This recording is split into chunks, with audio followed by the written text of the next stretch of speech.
I need a Space Marine hero! Do you need a Space Marine hero? Well then why not buy this week's issue of Warhammer 40,000 Conquest, where you get two!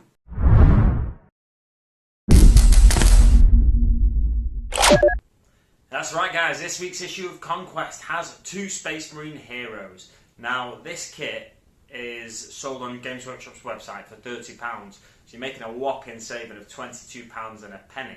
That's like between 66 and 75% saving. I can't be bothered working it out, but just to give you a rough idea, that's an amazing saving for you there.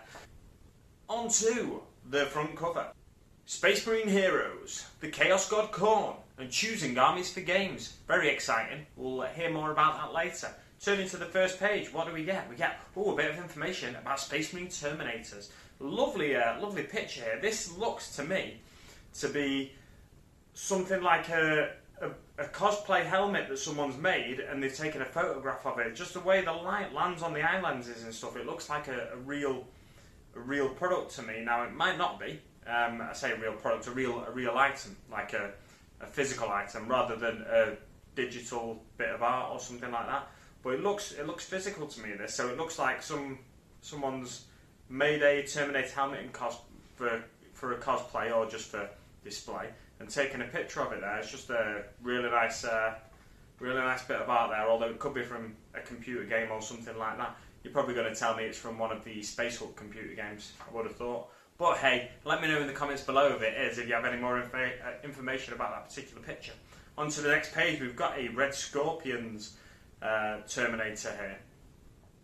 And it just there's more information here about how the Terminator armour is very rare in Space Marine chapters, and only the best, most trusted veterans of the Space Marine chapters will end up wearing the Terminator armour, and in particular the Crux Terminatus, or I say in particular, the Crux Terminatus is like a stone carving that goes on the shoulder pad of the Terminator armour, and it's said to be imbued or have inside it, at the core of it, a slither of the Emperor's own armour. And Terminator rolls, it talks about at the bottom there.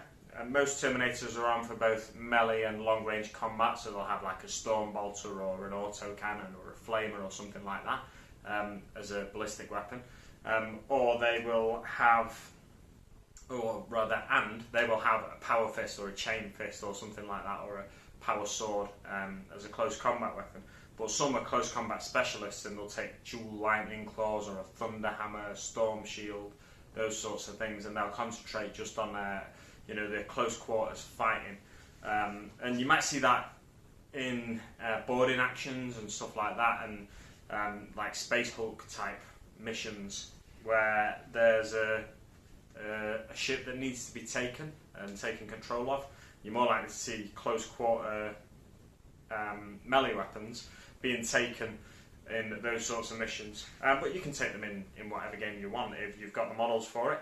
And on to the next page, we've got KHORNE, the Blood God. KHORNE is Khorne's a lot of rage and taker of skulls. He is fury given form, the embodiment of never-ending urge to conquer and destroy. He desires only to drown the galaxy in a tide of slaughter, to smite and destroy every living being until nothing remains but spilt blood and splintered bone.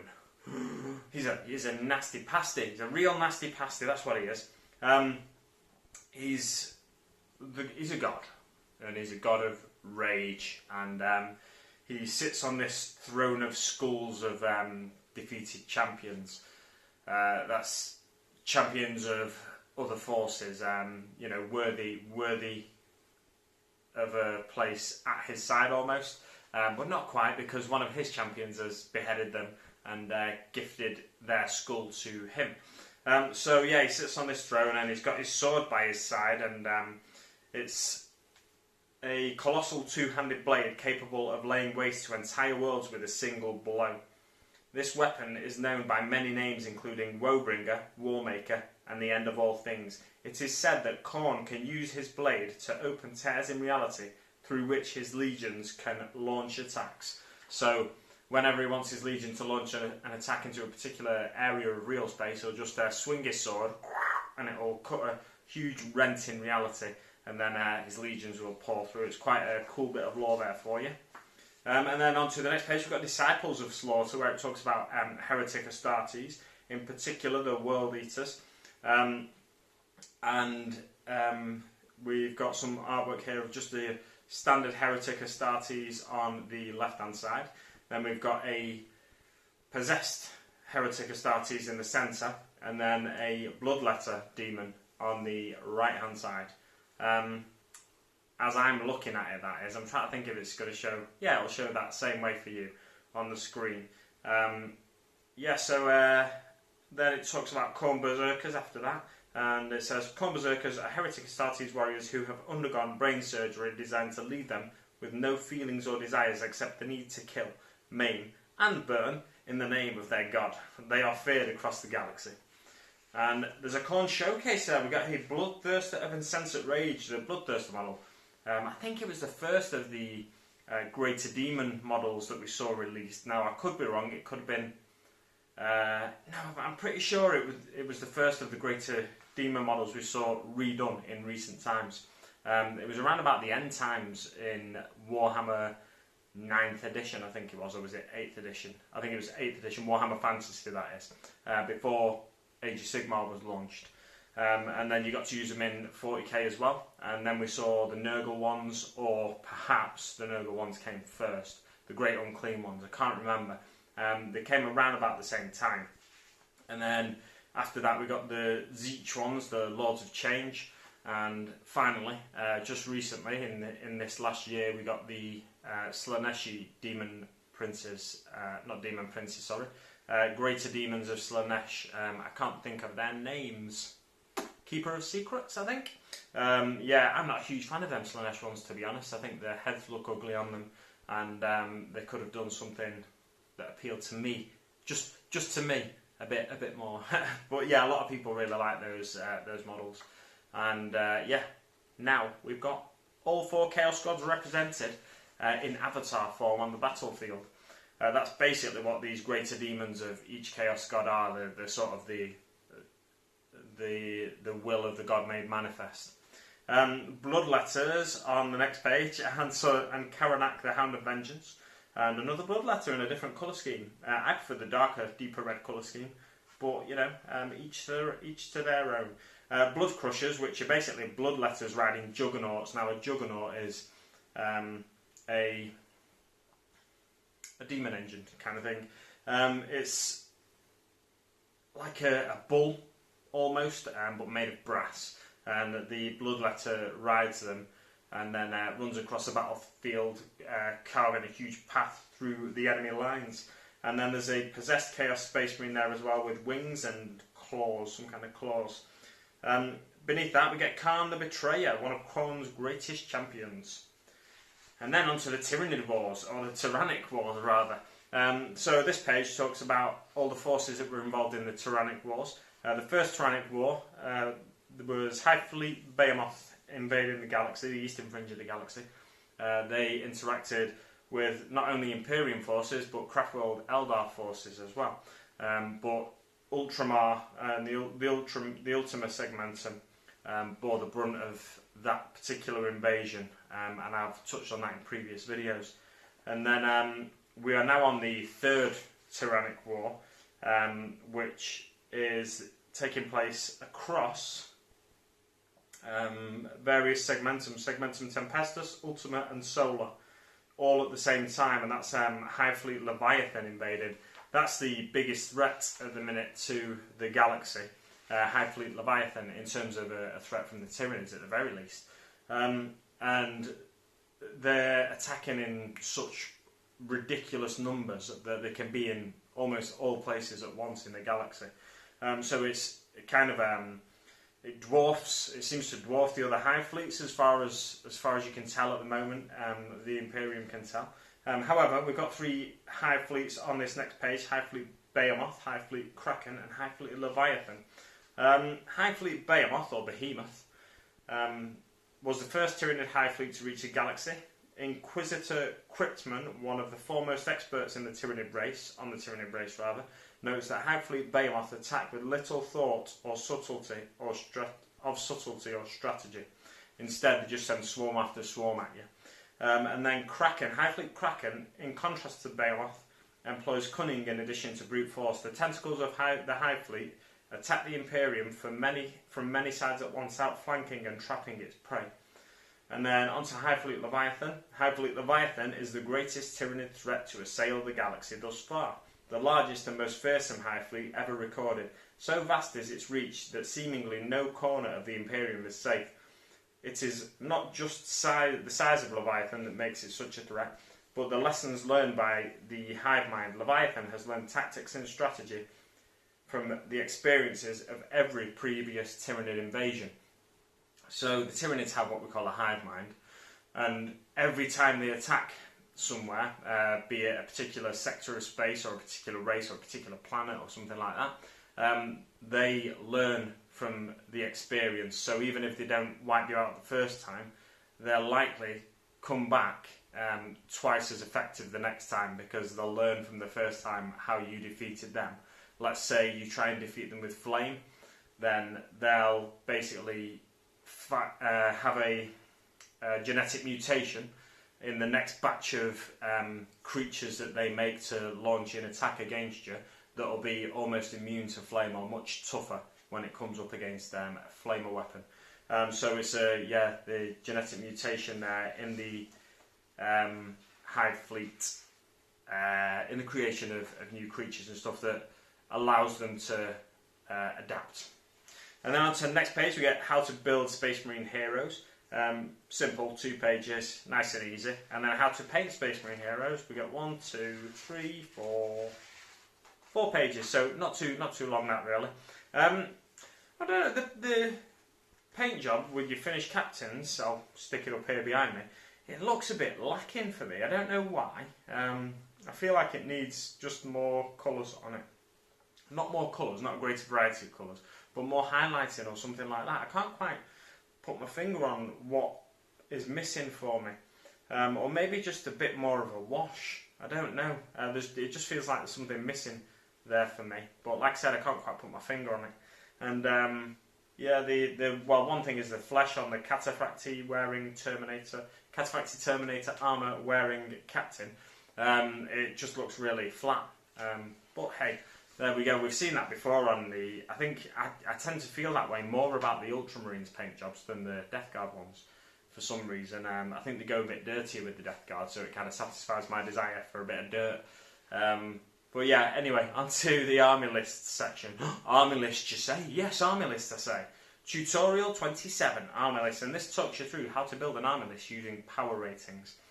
Power ratings we have seen on previous, on all the data sheets we've got until now. In the top left corner, just next to the battlefield roll symbol, we get a little hexagon that says, in this case on the captain, 5 power, or on the Cataphractii Armoured Captain, 8 power. And that's your power rating for your each particular unit that the data sheet is for. And then, yeah, like I said, it talks you through how to build an army roster. And on the next page, handily, they give you an army roster sheet, which gives you space for 6 units. You name your army. So on the example they've given, they've just gone for Sam's Ultramarines. If you play in some sort of campaign, you could always give it a name related to the campaign, or something like that, or a particular company like 5th Company Ultramarines, 3rd Company Imperial Fist, something like that. And then the Warlord is the next little box, an army faction, and then Warlord trait. You can pick your Warlord trait when you before you start the battle. And then, yeah, like I said, it gives you 6 unit types, number of models, power rating, and allows you space there to tell you to write down what war gear you've taken with those particular models. And then onto the mission briefing. The defence of Corvon 2 has suffered a setback in the face, several setbacks in the face of continuous Death Guard attacks. But as long as a single hero of Ultramar still stands, hope remains. So this is setting up a mission, and I give you the encrypted Vox transmission now. Brothers, rally to your commanders. We strike at dawn, and we shall make the traitor suffer. We shall sweep the traitor and the heretic aside, and shine the light of the Imperium into the putrid darkness. And this is one of those campaign missions that we've seen before, so we get to play this mission over 4 times. And it gives us blank battlefields again, the same as it did last week, so we get to choose where the terrain goes now, don't forget. And instead of forces, giving us what forces to take, what we basically do, this mission is designed to be played 4 times. Both players must select an army roster with a maximum power rating of 25 each game. The Space Marine forces must include 1 captain, and it must be a different captain in each playthrough mission. So we've got the captain in Gravis armour from the one of the sprues we've had. We've got the Primaris captain just in their power armour. We've got these 2 captains in this issue, so one's in power armour, one's in cataphracti armour. Interestingly though, just a side note, the captain in this issue was the one that's in power armour with a crest on his head. He was a chaplain originally, Horus Heresy era chaplain, not a captain. So that's why he's got this big, it's a Crusaeus Arcanum, but they're calling it a power maul in this particular instance, which it can easily represent. That's one of the things about, some people like to be really specific about what weapons are what, but for me that's one of the things that Games Workshop are a little less specific with things like that, and it gives you leeway to say, instead of your librarian having a power sword, he's got a force sword. I mean, the two, it just depends on how you paint them, really, so that's a bad example. But, you know, one weapon could easily represent another, as long as you don't say every guy in a unit's got different weapons, and they're all modelled holding the same weapon, then for me it gives you a bit of leeway with what you're doing, and what weapons each model has. Anyway, that's a bit of a really weird tangent to go on there. Back to this. So the Space Marine forces must include 1 captain. It must be a different captain each playthrough mission. So we've got 4 captains now. The captain in power armour that we get in this issue with the head crest is 5 power. But the cataphracti captain is 8 power. So that takes a big chunk. You've only got 17 power left in that particular instance when you play that game to build up the rest of your forces. The Death Guard player must only use Typhus in one of these mission playthroughs, so you can only use Typhus once. You might want to take the original Lord of Contagion that we got in 1, which was the one that came with the Tainted Cohort, Lord Felthius. And you might want to take the other Lord of Contagion that we got, the one that comes with Dark Imperium, in one of the other missions, and then just take one of your other characters as your Warlord in the final mission. Anyway, deployment. After the battlefield has been set up, roll off. Whoever rolls highest can choose their deployment zone. So yeah, you've got 2 blank deployment zones here, and you're rolling to decide who chooses the deployment zone. But the thing is, you set the battlefield up beforehand, as described in tutorial 21 that we've already had. So I think that involves, if I remember rightly, we roll off to see who places the first piece of terrain. Let's say I get it, I place it down, you place one piece down, I place another piece, you place, and back and forth like that. So depending on how the battlefield's set up, it could be vital to get one deployment zone or the other, so winning that roll off for the deployment zone could be vital, like I said. Then players alternate deploying their units, beginning with the player who chose the deployment zone. Once all units have been set up, players roll off. The winner can decide who takes the first turn. Victory conditions. The first player to eliminate an enemy unit gains 1 victory point. Each enemy unit eliminated, 1 victory point. Eliminate the enemy warlord, 1 victory point. End the game with at least 1 unit in the enemy deployment zone, 1 victory point. And the game lasts 6 battle rounds. So the games are a lot closer to full-scale 40k now. Not full-scale in terms of number of models you've got and power level, but yeah, they're much closer to 40k proper. I've only played 8th edition with power level, so this is all like pretty much as I play 40k. However, there are more specific ways to play 40k. I say more specific, more competitive, more balanced. In points rather than power level, where each model has a points value, and then the war gear it takes has a points value as well, so it becomes a bit more fiddly, and you have to tweak your list and to try and make sure the points match up with the opposition. Yeah, so that's something for you to think about in the future. But talking of the future, what are we getting in next week's issue? We're getting a Plague Marine with Icon of Despair, as we already knew from last week's issue. But the following week, in issue 67, we are getting Space Marine Scouts with Sniper Rifles, which is very exciting for me, because I feel like I need some Sniper Rifles in an Imperial Fist kill team that I'm wanting to finish. I played some kill team at weekend, which was fun, but I won't talk more about that in this video. Maybe I'll talk about it in a video in the future. Right, yeah, so more scouts coming the following week. We'll leave it there for now, guys. Thanks so much for watching, and I'll see you on the battlefield.